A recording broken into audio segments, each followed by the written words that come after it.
हरे कृष्णा। दो कारणों के वजह से कृष्ण आविर्भूत हुए श्री चैतन्य महाप्रभु के रूप में। पहला कारण या बाह्य या एक्सटर्नल कारण ये था कि वो संकीर्तन का ये जो आंदोलन है, हरे कृष्ण महामंत्र को युग धर्म के रूप में वो प्रतिष्ठित करना चाहते थे, ये पहला कारण है। और दूसरा जो अंतर या गुप्त कारण हो या मुख्य कारण है, वो ये है कि वो श्रीमती राधा रानी जो भाव आस्वादन करती है वो आस्वादन करना चाहते थे। He wanted to taste the mellows which Shrimati Radha Rani taste herself by serving Krishna, by loving Krishna. और जैसे जैसे समय बीतता गया ये दोनों कारण और ज़्यादा प्रमुख रूप से बाहर आने लगे। हमने पहले चर्चा किया है कि किस प्रकार वो नवद्वीप में एक फ्लड लेके आए थे हरे कृष्ण महामंत्र का एवं कृष्ण प्रेम का। चारों तरफ सभी कृष्ण प्रेम में जैसे उन्मत्त हो गए थे एवं चारों तरफ कीर्तन एवं नर्तन हो रहा था नवद्वीप में। वहीं अंदर जो मुख्य या गुप्त कारण था उनका, वो भी धीरे धीरे धीरे धीरे महाप्रभु प्रकाशित करना चालू कर दिए थे। चांद काजी के उद्धार से काफ़ी समय पहले ही इस चीज़ की शुरुआत हो गई थी, जब महाप्रभु गए थे गया में। गया में जाके क्या हुए, चलिए आज वहीं से हम शुरू करते हैं आज जो हम चर्चा करने वाले हैं उसको। ओम अज्ञानतिमिरन्धस्य ज्ञानाञ्जनशलाकया चक्षुरुन्मीलितं येन तस्मै श्री गुरुवे नमः। नमो ओम विष्णुपादाय कृष्ण प्रेष्ठाय भूतले श्रीमती भक्तिवेदांत स्वामिनिति नामिने। नमस्ते सारस्वती देवे गौरवाणी प्रचारिणे निर्विशेष शून्यवादी पाश्चात्य देशतारिणे। जय श्री कृष्ण चैतन्य प्रभु नित्यानंद श्री अद्वैत गदाधार शिवासादि गौर भक्तवृंद। हरे कृष्णा कृष्णा कृष्णा हरे हरे, हरे राम राम राम हरे हरे।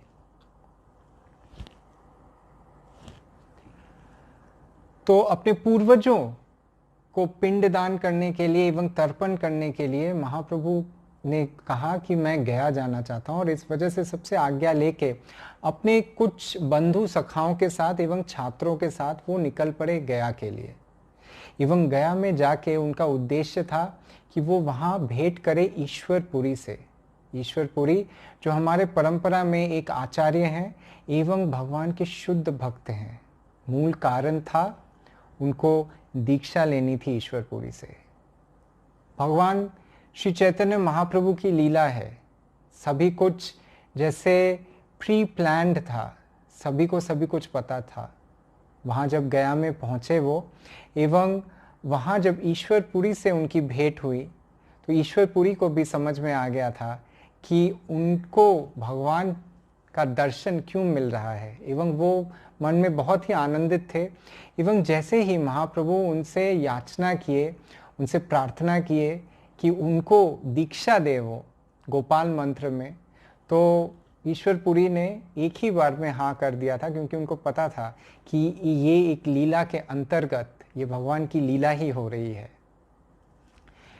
जब श्री चैतन्य महाप्रभु, गौरंग महाप्रभु को गोपाल मंत्र से दीक्षित किए, वो महाप्रभु के अंदर अष्ट सात्विक विकार धीरे धीरे और ज़्यादा प्रमुख होने लगे। पहले तो वो कभी कभी दिखाते थे, लेकिन एक भगवत रूप में वो अपने रूप को कभी कभी प्रकाशित करते थे कुछ कुछ भक्तों के सामने, जिसके बारे में हम पहले चर्चा कर चुके हैं। लेकिन अब ये भाव कुछ अलग था। ये भाव भगवान से कम एक भक्त का भाव ज़्यादा था। भक्त शिरोमणि जो हैं, उनके हृदय का जो भाव था, वो भाव धीरे धीरे प्रकाशित होने लगा। श्रीमती राधा रानी का जो भाव है कृष्ण के प्रति, जो प्रेम है कृष्ण के प्रति, वो धीरे धीरे प्रमुख होने लगा भगवान श्री चैतन्य प्रभु के अंदर। एवं उनको लगा कि वो मथुरा जाएं तुरंत, एवं वहाँ उनको कृष्ण का दर्शन मिलेगा। ऐसा कह के उन्होंने अपने बाकी सब साथियों को कहे कि तुम लोग वापस जाओ नवद्वीप, मैं मथुरा का दर्शन करके फिर वापस आऊँगा। तो मथुरा के लिए जब वो निकल पड़े तो आकाशवाणी हुई एवं आकाशवाणी ने कहा कि अभी ये समय नहीं हुआ है प्रभु कि आप आए मथुरा, थोड़े दिन बाद आप अवश्य मथुरा एवं वृंदावन आएंगे, अभी कृपया वापस आप चले जाइए, आपका कुछ और लीला होने वाला है जो आप नवद्वीप में करने वाले हैं। तो महाप्रभु जब वापस आने लगे तो एक स्थान आता है कान्हाई नाट्यशाला बोल के, जो बंगाल, हमारा वेस्ट बंगाल जो है उसके बंगाल के उत्तरी भाग में आता है ये कान्हाई नाट्यशाला। तो वहाँ से होते हुए गया से जब वापस आ रहे थे, वृंदावन के वहाँ से जब वापस आ रहे थे तो वहाँ वो रुके एवं एक रात जब वो ये गोपाल मंत्र का जाप कर रहे थे तब उनके हृदय में कृष्ण स्वयं विस्फुरित हुए। कृष्ण को मन ही मन देख के उनके अंदर जैसे एक मतलब भूचाल सा आ गया। इट वॉज लाइक एक्सटेसी का जो गेट था वो जैसे पूरी तरह से तोड़ दिया गया था एवं वो अपने भावों को, अपने हृदय में बसे हुए प्रेम को जैसे रोक नहीं पा रहे थे एवं वो चारों तरफ ढूंढने लगे, कृष्ण तुम मुझे एक दर्शन देके कहाँ चले गए, कहाँ गए हो तुम कृष्ण, मुझे एक बार फिर से अपनी दर्शन दो। इस तरह से उनके हृदय का ये जो भाव था वो और ज्यादा प्रमुख होने लगा। ऐसे में जब वो नवद्वीप वापस आए तो सभी बहुत प्रसन्न थे कि बहुत दिन बाद हमारे निमाई पंडित जो हैं वो वापस आए हैं। लेकिन अब वो निमाई पंडित और रहे नहीं, अभी वो एक शुद्ध भक्त के रूप में प्रमुख हो रहे थे। उनके अंदर वो जो शुद्ध भक्ति का भाव था वो ज़्यादा प्रमुख होने लग गया था। एवं जब वो घर वापस आए तो जैसे कृष्ण को छोड़ के और कुछ बोल ही नहीं पा रहे थे, कृष्ण को छोड़ के और कुछ कर ही नहीं पा रहे थे, कृष्ण को छोड़ के और कुछ वो सोच ही नहीं पा रहे थे, क्योंकि यही तो है श्रीमती राधा रानी का भाव जो संपूर्ण रूप से कृष्णमय है। एवं कृष्ण भी ये विशेष अवतार लिए हैं श्रीमती राधा रानी का ये जो भाव है इसी को आस्वादन करने के लिए, इसी को समझने के लिए, इसी को चखने के लिए।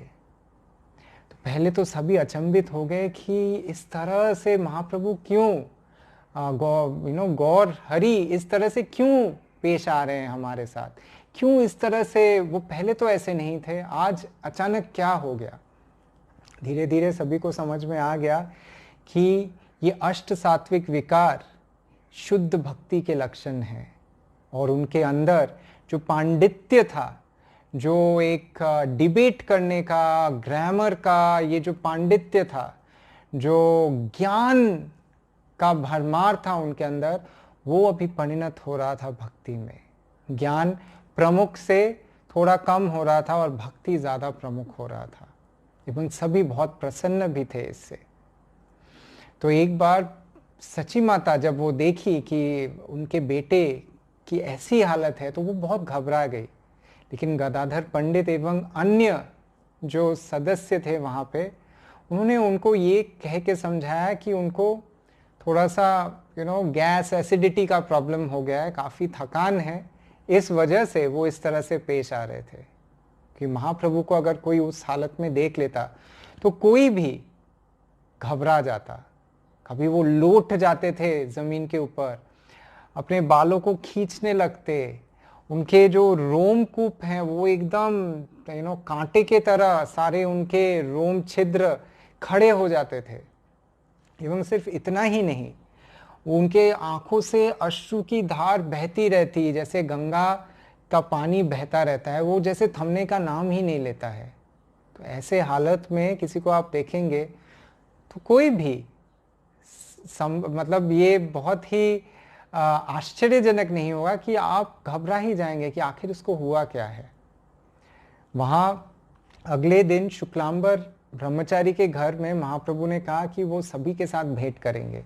तो सभी पहले ही इस बारे में चर्चा कर रहे थे कि महाप्रभु अभी जो विशेष लीला करने आए हैं उसकी शुरुआत अब हो चुकी है। और इसके बाद ही ये सारी घटनाएं घटती हैं जिसके बारे में हम सभी चर्चा कर चुके हैं, जहाँ चांद काजी का भी उद्धार करते हैं महाप्रभु। एवं चांद काजी शरणागत होते हैं और कहते हैं महाप्रभु से, सिर्फ मैं ही नहीं, मेरे आने वाली सारी पीढ़ी भी आपके इस संकीर्तन आंदोलन में कभी भी रुकावट नहीं डालेंगे।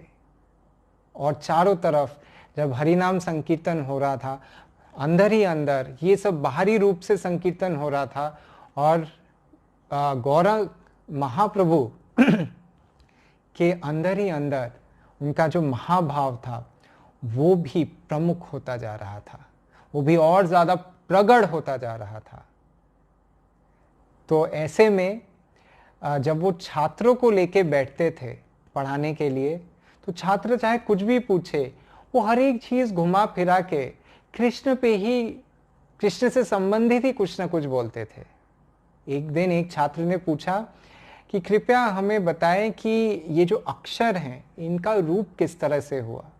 तो महाप्रभु बोले कि कृष्ण ने उनके ऊपर दिव्य दृष्टि डाली, कृपा किए उनके ऊपर, तो अक्षर बन गए। फिर वो जब इस तरह से वो कहने लगे तो सारे छात्रों को भी लगा कि पता नहीं हमारे ये जो गुरु हैं इनको क्या हुआ है। और वो जाके जो प्रमुख थे वहाँ पे उनसे जब कहे तो वो बुला के महाप्रभु से कहे कि देखो इस तरह से तो नहीं चलेगा, तुम किस परंपरा में हो वो समझो। तुम्हारे जो नाना जी हैं नीलांबर चक्रवर्ती, वो बहुत ही विद्वान थे, तुम्हारे पिताजी वो भी बहुत विद्वान हैं, तो तुम जब इस तरह से पेश आओगे अपने छात्रों के साथ तो कैसे चलेगा। तो महाप्रभु से फिर बोले कि कोई चिंता का विषय नहीं है, कौन है ऐसा जो मेरे पांडित्य को हरा सकता है। वो थे तो Nimai Pandit, he was the best, after all he was the supreme personality of Godhead. तो कोई ऐसा हो ही नहीं सकता है जो उनको पांडित्य में या ज्ञान में भी परास्त कर सके। लेकिन उनको धीरे धीरे ये समझ में आ रहा था कि अब समय आ चुका है कि वो अपना ये जो लीला है, गृहस्थ जीवन का जो ये लीला है, इसको समाप्त कर संन्यास लीला में वो प्रवेश करें। एक दिन एक छात्र ने उनको देखा कि वो गोपी गोपी गोपी गोपी कर रहे थे। वो तो भाव में थे, वो ऐसे भाव में थे जहाँ कृष्ण गोपियों के साथ कुछ छेड़छाड़ करके चले गए, इवन गोपियाँ उनके लिए तरस रही हैं। और इस भाव में वो गोपियों के बारे में सोच रहे थे मन ही मन। और तभी कुछ छात्र उनको वैसे देख लिया, तो छात्रों ने कहा कि गुरुदेव आप तो हमेशा कृष्ण का नाम लेते हैं, तो अचानक ये गोपी का नाम कैसे लेना चालू कर दिए, ये तो ठीक बात नहीं है। तब उनको लगा कि अगले ही दिन मैं संन्यास ले लूंगा, क्योंकि ये समय आ गया है, या आगे जो भी मुझे करना है इस हालत में मैं नहीं कर सकता, तो मुझे संन्यास अवश्य ही लेना पड़ेगा। कुछ ही लोग थे जो इसके बारे में जानते थे, जैसे नित्यानंद प्रभु, मुकुंद प्रभु एवं आचार्य रत्न चंद्रशेखर। बाकी घर पे भी सची माता से लेके उनकी धर्म पत्नी विष्णुप्रिया देवी को भी इसके बारे में कुछ भी ज्ञान नहीं था कि वो अगले दिन सुबह ही सुबह चुपके चुपके, जब सब सो रहे होंगे, अपने घर को त्याग कर हमेशा हमेशा के लिए नवद्वीप से बाहर संन्यास लेके हम सभी के लिए हरे कृष्ण महामंत्र का प्रचार करने के लिए, इस आंदोलन को और आगे बढ़ाने के लिए वो नवद्वीप को छोड़ने वाले हैं। ये उतना ही दुखदाई था नवद्वीप वासियों के लिए जितना ब्रजवासियों के लिए दुखदाई था, जब कृष्ण हमेशा हमेशा के लिए वृंदावन को, व्रज को छोड़कर मथुरा के लिए गमन कर रहे थे। लेकिन यहाँ पे किसी को भी इसका ज्ञान नहीं था। केवल ये तीन व्यक्तित्व, नित्यानंद प्रभु, चंद्रशेखर एवं मुकुंद, उनके साथ गए, एवं केशव भारती जी से। केशव भारती उस समय एक वरिष्ठ सन्यासी थे, एवं मायावाद जो स्कूल है वहाँ पे बहुत ही प्रमुख नाम था भारती जी का। एवं वहाँ उनके जब महाप्रभु ने स्वयं केशव भारती जी से ये कहा, उससे पहले ही कह चुके थे कि मैं आपसे संन्यास लेना चाहता हूँ, तो केशव भारती को भी ये ज्ञात था कि महाप्रभु कोई साधारण व्यक्तित्व नहीं है, वो नारायण स्वयं है। लेकिन ये जानते हुए भी केशव भारती जी को ये भी समझ में आ रहा था कि ये एक लीला के अंतर्गत हो रहे, एवं उन्होंने कहा कि अगले दिन तुम आ जाना, मैं तुमको सन्यास का वस्त्र दे देने वाला हूँ। लेकिन एक मायावाद से महाप्रभु ले रहे हैं सन्यास, ऐसा कैसे हो सकता है? तो जब वो गंगा के पार गए कटवा में, ये माघ के महीने में हुआ था महाप्रभु का सन्यास। माघ के उस शीत में जब सुबह सुबह का वक्त था, अपने 3 साथियों के साथ महाप्रभु गए कटवा एवं केशव भारती जी के मठ पे वहाँ पहुँचे, तो वहाँ एक नाई आया, उनके सुंदर सुंदर जो केश थे उसको निकालने के लिए। एवं मकर संक्रांति का दिन आ रहा था, मकर संक्रांति का दिन था, बहुत सारे लोग आए थे, वहाँ एकत्रित हुए थे और सभी उनको देख के, उनके सुंदर केशों को देख के ये सोच रहे थे कि हाय, ये सन्यास ले रहे हैं 24 साल का एक नवयुवक, इतना सुंदर जो है देखने में, वो सन्यास ले रहा है, वो अपने केशों को त्याग कर रहा है, अपने सुंदर वस्त्रों को त्याग कर रहा है और एक कोपिंग और कंथा और वो एवं दंड और कमंडलू को धारण कर सन्यास की जीवन के तरफ अग्रसर हो रहा है। किसी को भी ये अच्छा नहीं लग रहा था, सभी के हृदय में बहुत ज्यादा पीड़ा थी। लेकिन ऐसे हालत में भी केशव भारती जी से महाप्रभु ने सन्यास ली। एवं सन्यास लेने से पूर्व महाप्रभु ने क्या किया, महाप्रभु ने उनके कान में चुपके चुपके मंत्र बोला, सन्यास का मंत्र, और बोल के कहा, उन्होंने पूछा उनसे कि क्या आप मुझे इसी मंत्र से दीक्षा देने वाले हैं, सन्यास दीक्षा? तो एक तरह से देखा जाए तो महाप्रभु जो भगवान हैं वो स्वयं पहले दीक्षा देते हैं केशव भारती जी को, एवं केशव भारती जी फिर कहते हैं कि हाँ, यही मंत्र है जो मैं आपको देने वाला हूँ। तो पहले, हालांकि वो मायावाद स्कूल से थे, लेकिन पहले भगवान ने उनको दीक्षित किया एवं फिर उनसे दीक्षा ग्रहण की। तो इस तरह महाप्रभु श्री कृष्ण चैतन्य बन गए। हालांकि वो भारती जी के अंतर्गत उनके परंपरा में सन्यास की दीक्षा ली थी, लेकिन फिर भी वो भारती नाम अपने साथ नहीं जोड़ना चाहते थे, क्योंकि वो एक दास के तरह भगवान की सेवा करना चाहते थे। तो इसलिए गौरंग महाप्रभु अभी बन गए श्री कृष्ण चैतन्य महाप्रभु अपनी दीक्षा के बाद। एवं उसके उपरांत उनके अंदर फिर से वो भाव जगा कि अब कृष्ण के बगैर मैं नहीं रह सकता और केवल वृंदावन में ही मुझे कृष्ण मिल सकते हैं। और ये सोच के वो नित्यानंद प्रभु को एवं अपने बाकी साथियों को बोले, चलो मुझे वृंदावन लेके चलो, चलो हम लोग चलते हैं वृंदावन के तरफ। लेकिन नित्यानंद प्रभु को पता था कि इस तरह महाप्रभु को वृंदावन नहीं जाने दिया जा सकता है। अपने सभी लोगों से मिल के, सभी को इंस्ट्रक्शन देने के पश्चात ही महाप्रभु जा सकते हैं कहीं और। एवं वृंदावन नहीं, उनकी जो ये सन्यास लीला है ये तो कहीं और शुरू होने वाली है।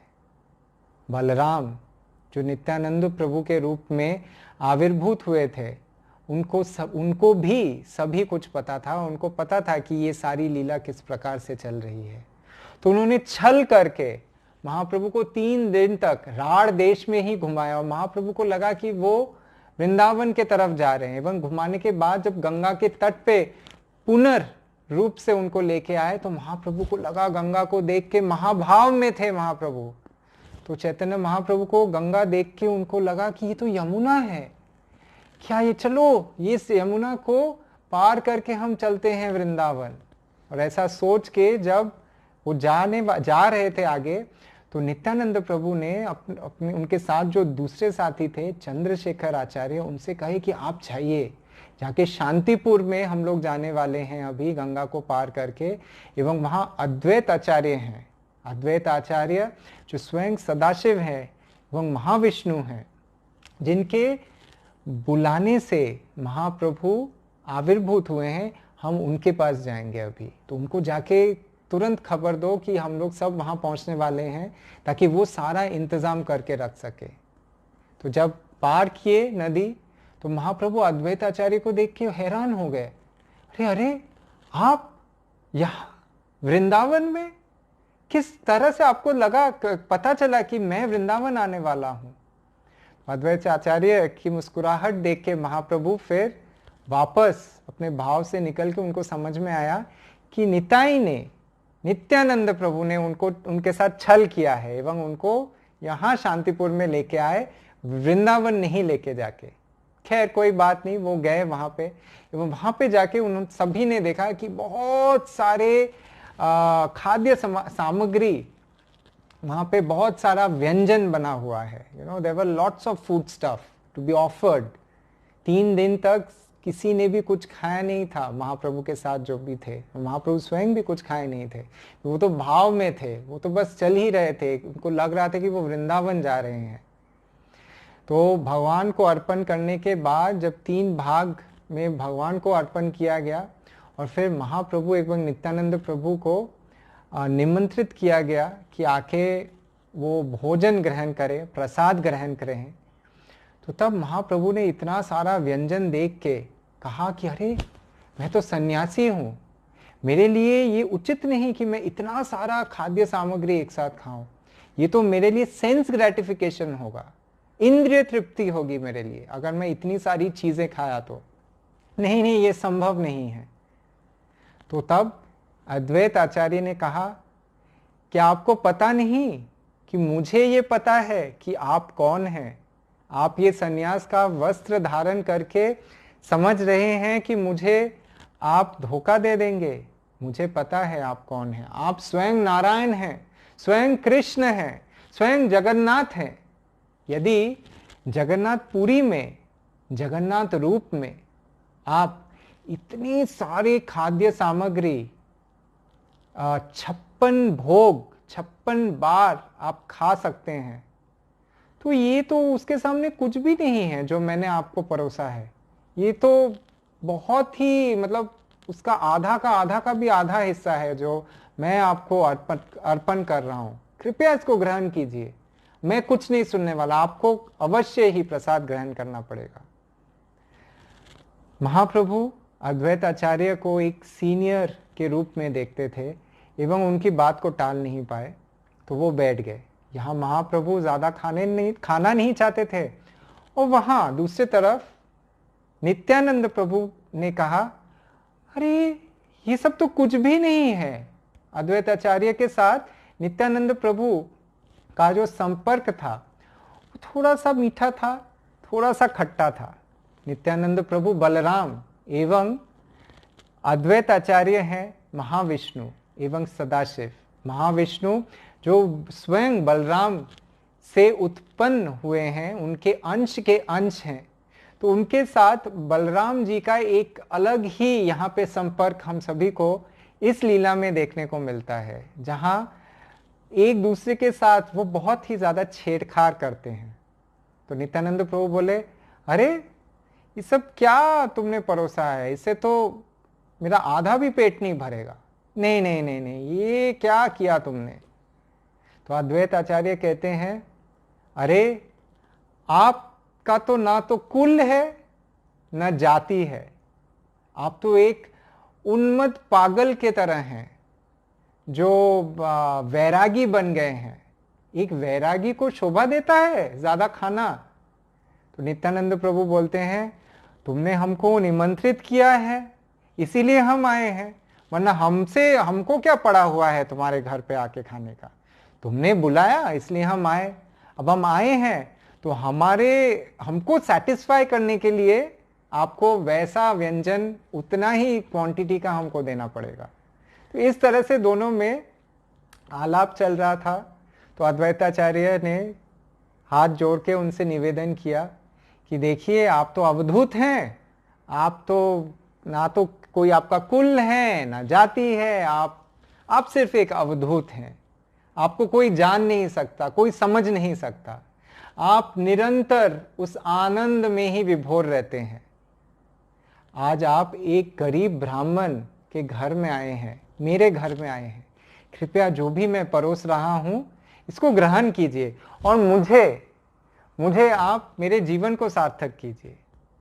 तो ये सुन के नित्यानंद प्रभु बैठ गए।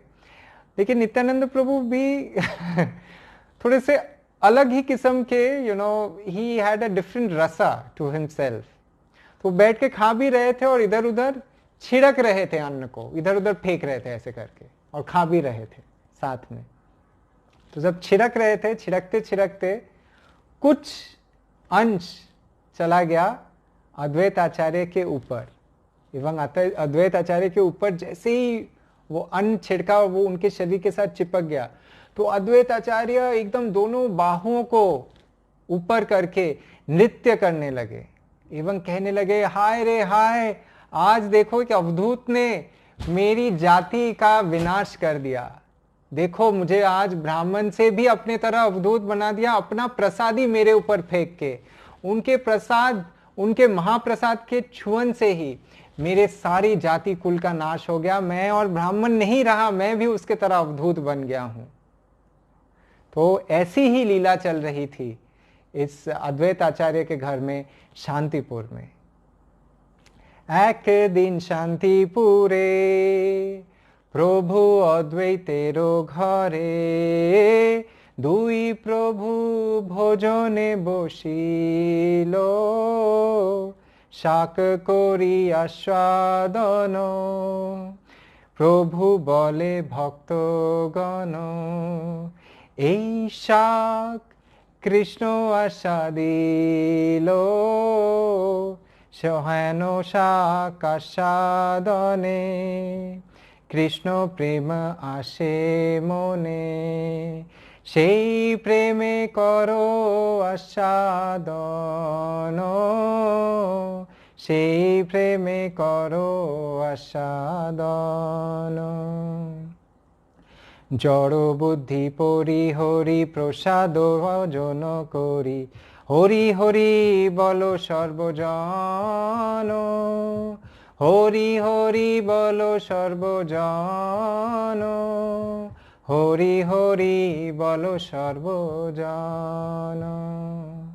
तो इस तरह जब अद्वैत आचार्य की धर्मपति जो स्वयं लक्ष्मी स्वरूपा सीता देवी थी, उनका नाम था सीता, तो उनके हाथों का रंधन जब शाक शुक्ता इत्यादि कितने ही सारे व्यंजन वहाँ पे थे, तो वो जब महाप्रभु चैतन्य महाप्रभु ने ग्रहण किया, उसका स्वाद पाया, तो उनको समझ में आया कि ये इतना टेस्टी और इतना सुंदर, इसका टेस्ट इसलिए है क्योंकि भगवान श्री कृष्ण इसको आस्वादन किए हैं सबसे पहले, एवं उनका जो मुख का रस है वो इस भोजन के साथ मिश्रित होके इसके स्वाद को और ज़्यादा बढ़ा दिया है।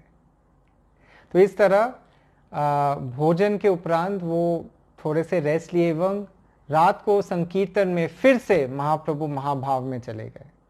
अगले दिन चंद्रशेखर आचार्य उनकी माता सची माता को लेके वहाँ पे हाजिर हो गए।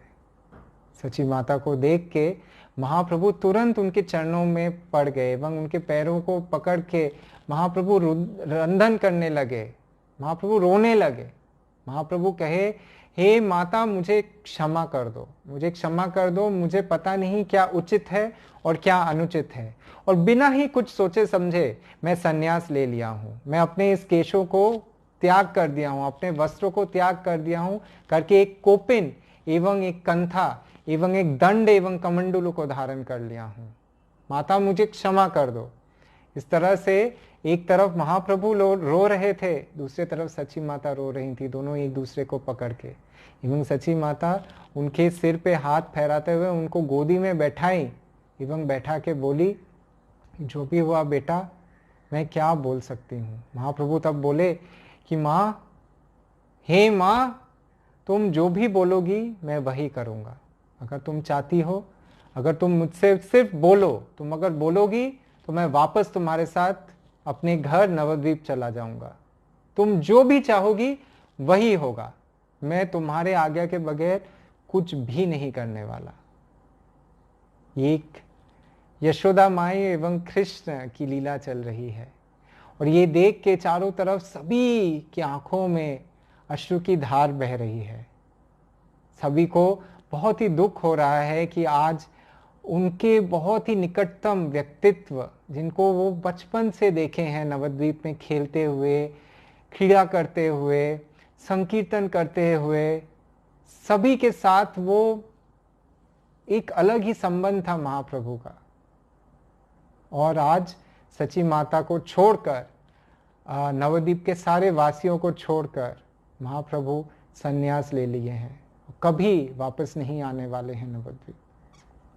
जब ऐसा चल रहा था तो सची माता ने कहा कि जो भी हो, तुम अपने ज्येष्ठ भ्राता विश्वरूप जैसा मत करना, क्योंकि उनके ज्येष्ठ भ्राता विश्वरूप भी संन्यास लेके कहीं चले गए और वापस कभी नहीं आए, क्योंकि वो वहाँ पंढरपुर में जाके नित्यानंद प्रभु के साथ एकत्रित हो गए थे, मिश्रित हो गए थे उनके अंदर, एवं वापस नित्यानंद प्रभु के रूप में आ गए थे। तो वापस विश्वरूप का दर्शन सची माता को कभी नहीं हुआ। तो उनके हृदय, माँ का हृदय है, अवश्य ही बहुत ही पीड़ित था, वो बहुत ही पीड़ा सहन कर रही थी, एवं वो बार बार महाप्रभु से कह रही थी, और कुछ भी हो जाए मैं चाहती हूँ कि तुम्हारा कुछ खबर मुझे मिलता रहे बेटा, बस और कुछ नहीं चाहिए मुझे, बस तुम कैसे हो, सब ठीक ठाक है, खुशहाल है, इतनी कृपा कर दो अपनी इस बूढ़ी माँ के ऊपर। तुम कहीं दूर मत जाओ बेटा, एक काम करो, तुम यहाँ से बहुत दूर नहीं, पुरी में जाके निवास करो। तो पुरी में जाओगे तो नवद्वीप वासी भी कभी कभी वहाँ जा सकते हैं, और उन लोग जब वापस आएंगे तो उनसे तुम्हारा खबर मुझे मिलता रहेगा। तो महाप्रभु बोले, माँ तुम जो बोलोगी वही होगा। तुम चाहती हो कि मैं पुरी में जाके रहूं, तो मैं पुरी में नहीं जाऊंगा, मैं वृंदावन नहीं जाऊंगा, मैं पुरी में ही जाऊंगा। हालांकि मेरा मन है वृंदावन जाने का, क्योंकि तुम बोल रही हो कि मैं पुरी में जाऊं, क्योंकि पुरी नवद्वीप से बहुत दूर नहीं है, बंगाल से हम सभी को पता है। जब भी कुछ भी होता है श्री जगन्नाथ के पास हम लोग पहुंच ही जाते हैं पुरी में, उनसे प्रार्थना करने के लिए। तो पुरी बहुत ही पास है, वेस्ट बंगाल के बहुत ही पास है पुरी। तो इस वजह से सची माता ने उनसे को ये आदेश दिया कि वो पुरी में जाके निवास करे, और इस तरह सभी से आज्ञा लेके महाप्रभु निकल पड़े अपनी संन्यास लीला के तरफ।